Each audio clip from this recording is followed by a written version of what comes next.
I think one of the important things for businesses to realize is that there are so many variations of what is registrable as trademarks. Primarily you would have or try to protect the business's name, that primary trademark, the brand, that the people know it as, that it really uses most commonly in the trade, something that is possible of being communicated, whether through reading, hearing or seeing it. And that would normally be a name or a word mark, where you would say, okay, we've already used the example of Kodak to say that is something that you can either read, write, hear over the telephone, communicate verbally. But there's obviously various other ways that people can use a trademark as, or various other things that can qualify as trademarks. One such an example is, you can, for example, use a logo and register a logo as a trademark. Now that logo can constitute an artistic work, in which copyright can also vest, but apart from that is registrable as a trademark.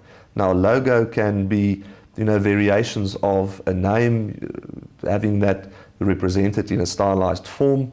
It can be a combination of colors used in conjunction with a name. A person's surname, for example, can constitute a trademark. As I said, a combination of colors. Numerals can be used to as a trademark or as part of a trademark.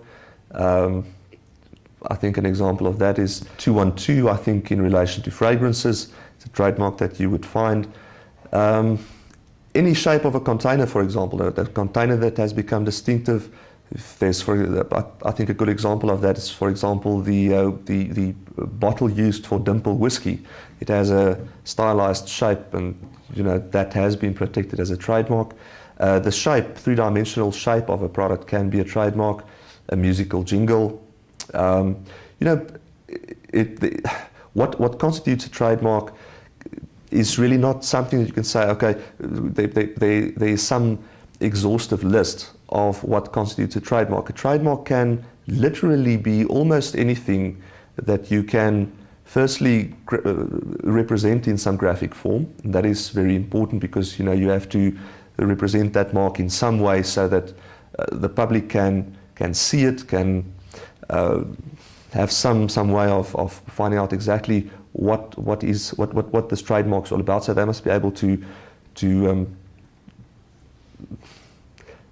to consult the registrar's records and find out what this trademark consists of. But as long as you can do that, basically anything that constitutes matter, subject matter that is capable of distinguishing goods or services can be a trademark.